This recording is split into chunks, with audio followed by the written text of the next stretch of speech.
Hello, everyone. Welcome back. Look at me. I'm back. I feel like I'm taking it to the next level. I'm hitting the gear. What? Do it 80 on the freeway. Police catch me if you can. I'm just joking. Anyway, welcome back, guys. Today, I'm just jumping right into it because I don't even want to prolong this video. Remember, this is deep small talk. All right, we're getting deep real quick, fast, in a hurry, New York minute. Today, I wanted to find out from you all, what are you doing to navigate people not necessarily believing that you are neurospicy? Me, especially if you're a high performer, right? So this is for those who have been late diagnosed ADHD, autism, and or both, and we are trying to, as a collective, navigate this world that in a way that honors who we are, per a system that was not created with us in mind.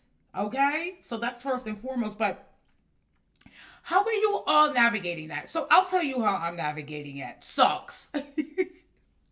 I'm getting all kinds of angry. And you know what? I'm letting my anger exist. I'm letting my frustration exist. I'm letting my sadness exist because here it is. I'm like, I'm on to something. Now I don't feel like I'm going completely nuts. I'm not going crazy. I finally have something that answers what I have been experiencing. And then cue the crickets, baby. Or cue the people looking at you like, because people, what from what I'm understanding in my experience, they have their idea of what autism and ADHD look like, and if you don't align or match up to that image, then baby, sign up for getting invalidated real quick, real fast, in a hurry. And that's a lot of times why people sort of keep it to themselves and just navigate the world. But, sometimes we get a little bold, we get a little hopeful, and we say, you know what, we want to share this with our friends and family, and friends and family, they're not ready for that. That's one thing I've learned about, like, just even my work as a therapist in mental health. I'm like, okay, client, you're getting all this great revelation. Client, you're getting ready to make some decisions. Client, you feel empowered in this moment to make said decision. But client, don't get caught up in a delusion that people are going to be sold out about your story or they're going to accept your story. And that by far is probably the most challenging part of anybody's process of like discovery, self discovery. Is that okay?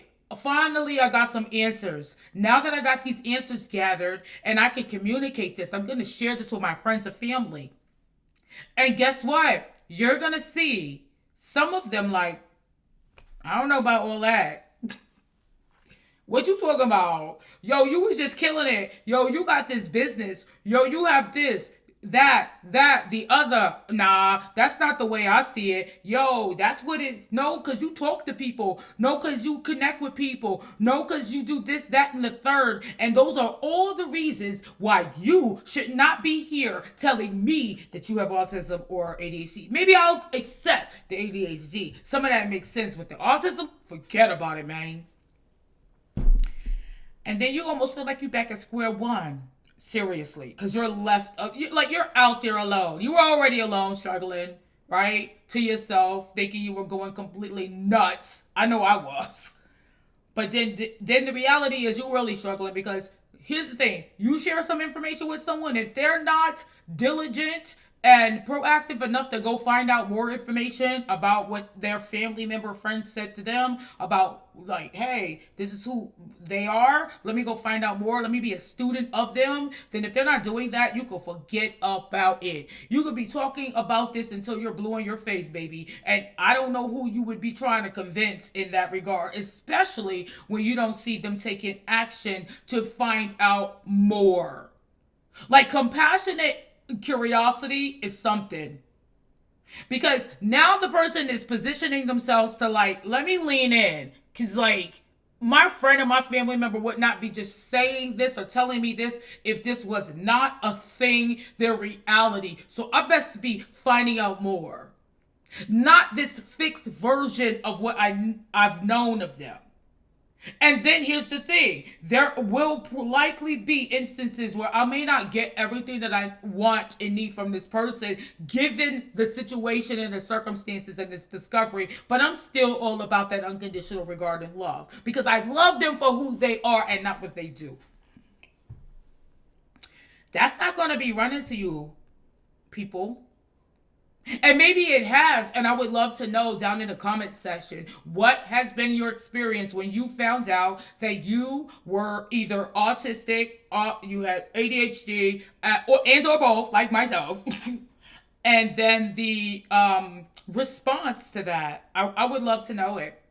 But for me, it's just been either crickets. Maybe some people might want to know about it, surely people are very surprised when I share this with them. But a lot of people, I would say, not a lot, I would say few, mainly those who are my therapist friends or those who are very much so interested or invested in their own mental health and their own self-awareness. They understand that this could be a reality, right? Because mental health doesn't always come in the way that you might think. It may not show up and present in the way that you might envision it to. And I think that the greatest lesson I've learned in doing the work is that I could have 5 people come into my office the same day with anxiety and or tell me that some of the symptoms that they are experiencing aligns with like anxiety and some anxiety disorder. Let's just say that, or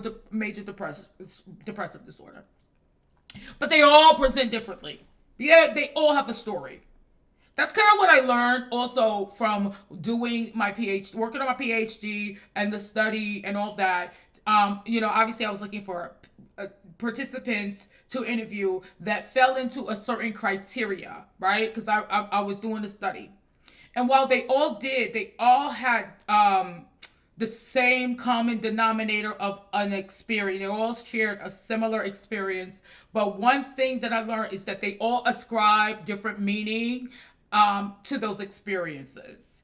And I think that even in my finding and discovering that, right, even things that I knew about this topic, I was learning new stuff as I went on. And that was like so, oh gosh, that was so beautiful about that process in going into that experience thinking I knew something and thought I was, I picked the topic because I thought I was just low key, like super familiar. Like it wasn't going to be a big thing for me to like take that study on. But little did I know that I was going to walk into like all this new revelation that I just wouldn't even have thought about. And that's the beauty of doing that type of research. So then I took that same sort of idea and brought it into the world of therapy. And I began to notice that clients will share with you their story in a raw form, and I take it in as such, right? This is how I'm experiencing the world. And this could be like maybe by the end of that session, let's just say, oh yeah, so I've been feeling very anxious or depressed or whatever. And I might hear that 5 times across the board. But there is different meaning. There's a different reason also how they even got there. There's a different way of how they're functioning in it. So what I knew as one who presented this way with anxiety is something that now I have to revisit because there's a new interpretation in the way that this is presenting to me. That is, I am so happy that I walked into this profession to learn just that. Yes, I get a chance to meet people, talk to different people, have all of these great experiences in the world of therapy. But the main thing is that, wow, there are so many people who have experienced life in a unique way. And it is my responsibility to get to know that. to walk that journey out, not rushing them and not coming in with all these presuppositions like I know it all. You know what I'm saying? But like really hearing that story in the raw form, going back over it, looking at it again. You ever watch a movie 2 or 3 times and then the third time you're like, oh my goodness, I didn't even see that the first time. You know what I'm saying? That's how I look at it. So I said all of that, went all the way around the block to say, yeah, maybe I don't show up as though I am neurodivergent. Maybe I'm doing things per someone's like perceptive view in a very neurotypical way. Maybe I'm super ambitious to someone. Maybe I'm this, that, whatever it is. That's up to them to either remain with that understanding or seek out more, like I did when I did my phenomenological study. You know, when I worked on my PhD.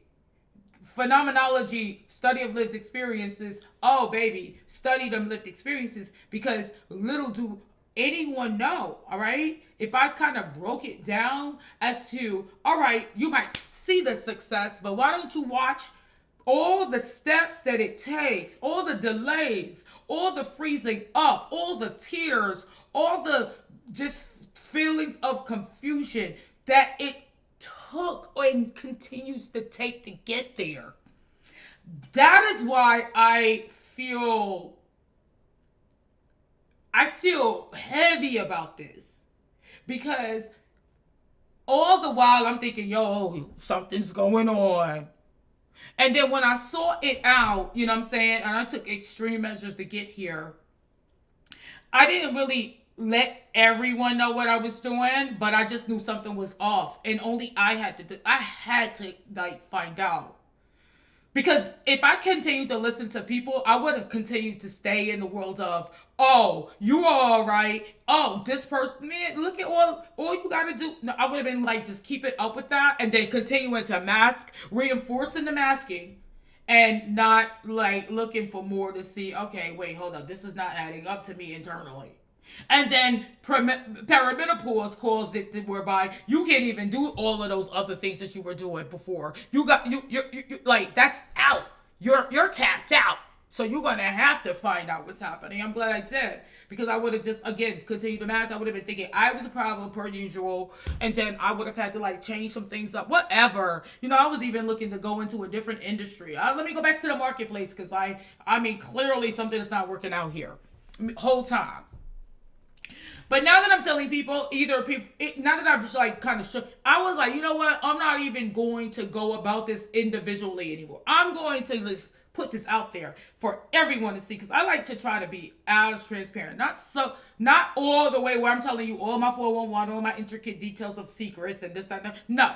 But here's who I am. I ain't even going to pretend because I feel like this right now is a charge for others to identify, and I don't care if it's 1, 2 people. It's someone out there who's also struggling in this world of pretend or this world of heavy masking.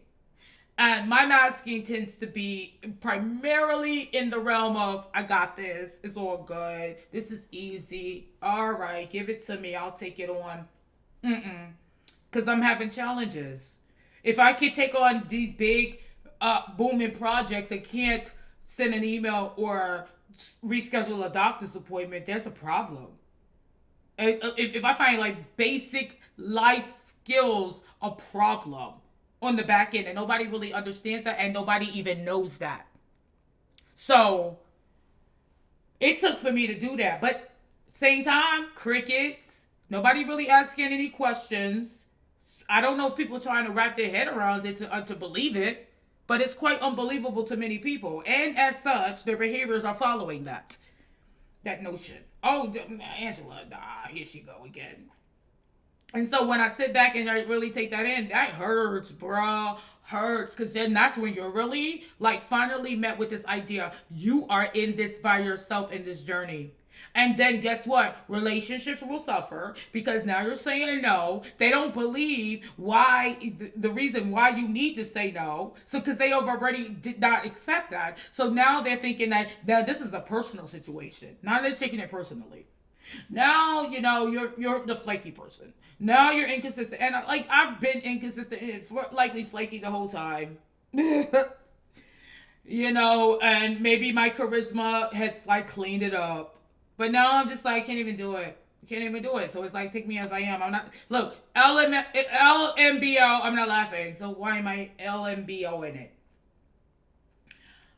This is my reality.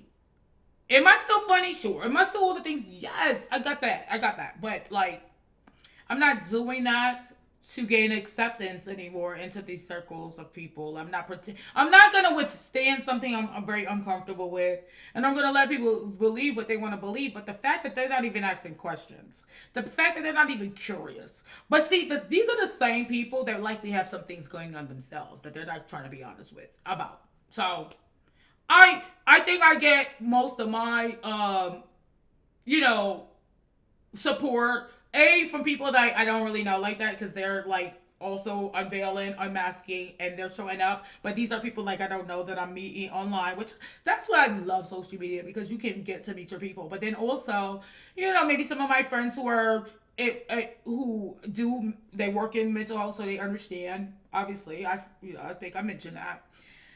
So, but the other people, gosh, they just mm-mm.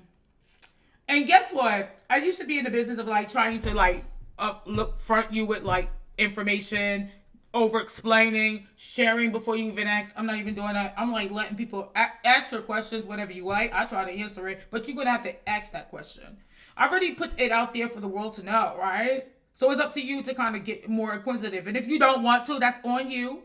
If you want to continue to hold on to the version that you have of Angela before, sure, that's on you. You'll be doing that on your own.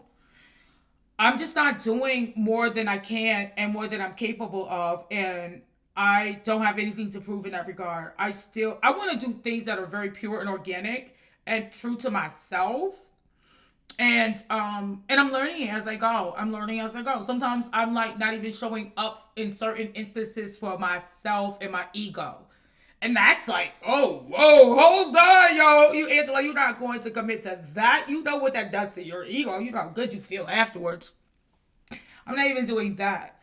So this is a new world. This is a new world that I'm rocking out. And I would love to know, video has gone a little bit longer than what I expected, but how are you all navigating like your fundamental truth? Hey, it is what it is. This is what I found out. I discovered this. I'm a late diagnosed neurodivergent. I'm sharing with the world. I'm changing the way that I'm moving throughout life. I'm not trying to adapt to these standards and settings that were not even created with me in mind. And here's what I am experiencing from like friends and family. Drop it down in the comment below. And if any of what I've shared thus far in this video or over previous videos, please like, share, subscribe to the channel. I would love for a group of us to just come together and stay connected. All right, guys, until next time. Bye now.